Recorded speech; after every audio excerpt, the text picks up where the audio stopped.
AIFC, welcome everyone. The 2026 FIFA World Cup has come to an end, and Spain are the new world champions. But in my opinion, the most fascinating part of this final isn't who lifted the trophy, it's why Argentina couldn't create anything.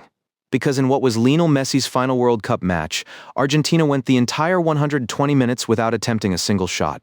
Not on target, not off target, not one. Just think about that for a second.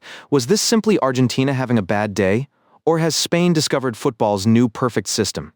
You're playing in a World Cup final, competing for the biggest prize in football. Your opponent is Spain, and after 120 minutes, you haven't managed to take a single shot. That's exactly what we're going to explore today. Not just what happened in the final, but how Spain made it happen.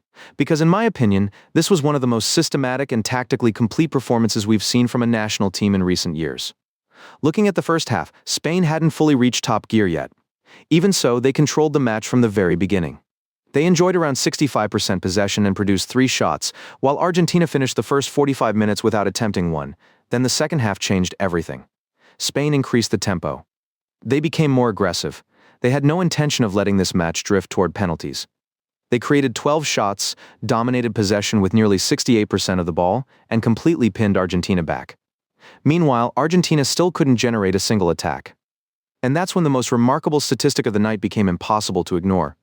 After 120 minutes, Argentina's shot count still read 0. In reality, we were watching 2 different games unfold. On one side, Spain relentlessly searching for the winning goal. On the other, Emiliano Martinez fighting almost single-handedly to keep Argentina alive. Time after time, Spain found dangerous positions, and time after time, Martinez came to Argentina's rescue. Until the 106th minute, he almost carried his team on his own. But football has a way of rewarding the better team eventually. At the beginning of the second period of extra time, Ferran Torres finally broke the deadlock and scored the goal that crowned Spain as world champions.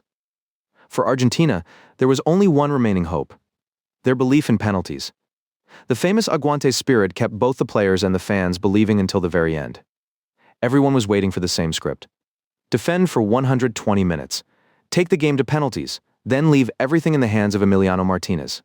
After all, Argentina had built a reputation over the past few years as one of the strongest penalty shootout teams in world football, largely thanks to Martinez's heroics. But this time, they never got that opportunity. Because standing in front of them wasn't just a great football team. It was a football machine that seemed capable of controlling every single moment of the game. So here's the real question. How does a team stop Argentina from taking even one shot in a World Cup final? So, how did Spain actually do it? In my opinion, the key to understanding this final isn't looking at individual players, it's understanding the system, because Spain's biggest star wasn't Lamine Yamal, it wasn't Pedri, and it wasn't Ferran Torres. Spain's biggest star was the system itself. When this team steps onto the pitch, they don't try to outrun their opponents. They don't try to win through pure intensity. They win by positioning themselves more intelligently. And that's where everything begins. Throughout the final, every time Argentina regained possession, the exact same sequence played out. They won the ball, they looked up, there was no passing lane through the middle.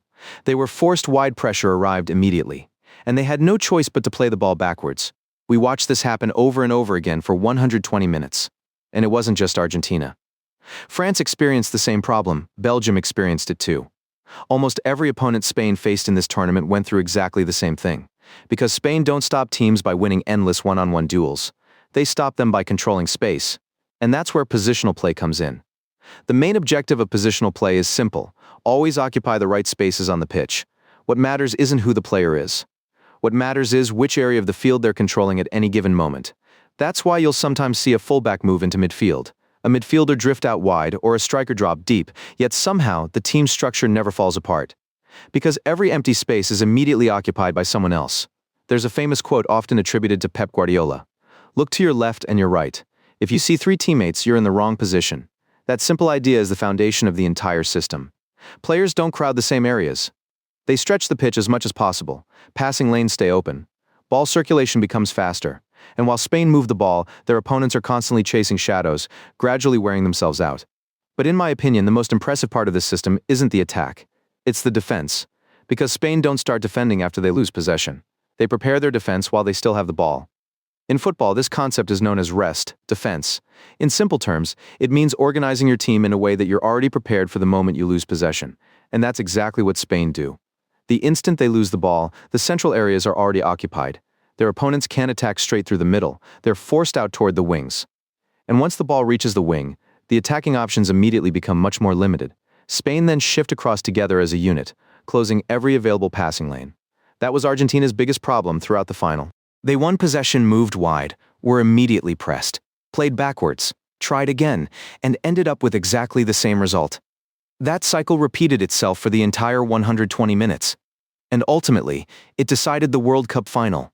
Because football isn't always won by the biggest stars. Sometimes it's won by the best organization.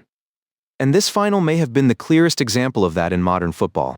After everything we've discussed, there's one more thing that needs to be said. This wasn't a final that Argentina lost simply because they played badly. It was a final in which Spain simply didn't allow Argentina to play. And in my opinion, there's a huge difference between those two things. Yes, Argentina were almost invisible in attack.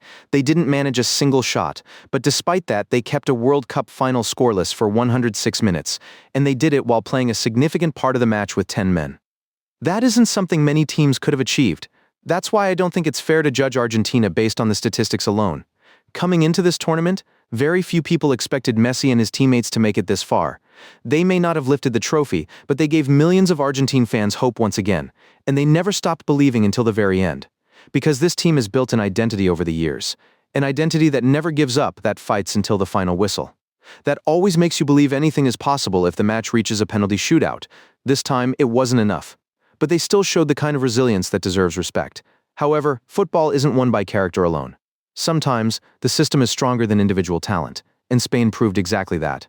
Throughout this tournament, they didn't just attack brilliantly. They didn't just defend brilliantly, they controlled every single phase of the game. They knew when to speed the game up, when to slow it down, when to take risks, and when to keep possession long enough to wear their opponents out. That's exactly why they finished the entire tournament having conceded just one goal, and in my opinion, this World Cup victory was no accident. It was the reward for a football philosophy that has been developed and refined over many years. Maybe Spain didn't have the most individually talented squad in the tournament, but they were undoubtedly the most organized, the most disciplined, and the team that understood exactly what it wanted to do every time they stepped onto the pitch.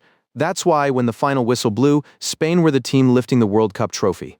Years from now, people may not even remember the final score, but they will remember one incredible statistic. Argentina went an entire World Cup final without attempting a single shot. And to me, that's the greatest possible proof of just how complete this Spanish team really was. Thank you so much for watching. Now I'd love to hear your opinion. Do you think this Spain team is one of the most dominant national teams we've seen in modern football? Let me know your thoughts in the comments below. If you enjoyed this analysis, don't forget to leave a like. And if you're new to AIFC, make sure to subscribe so you don't miss future football breakdowns. I'll see you in the next analysis. Take care and goodbye.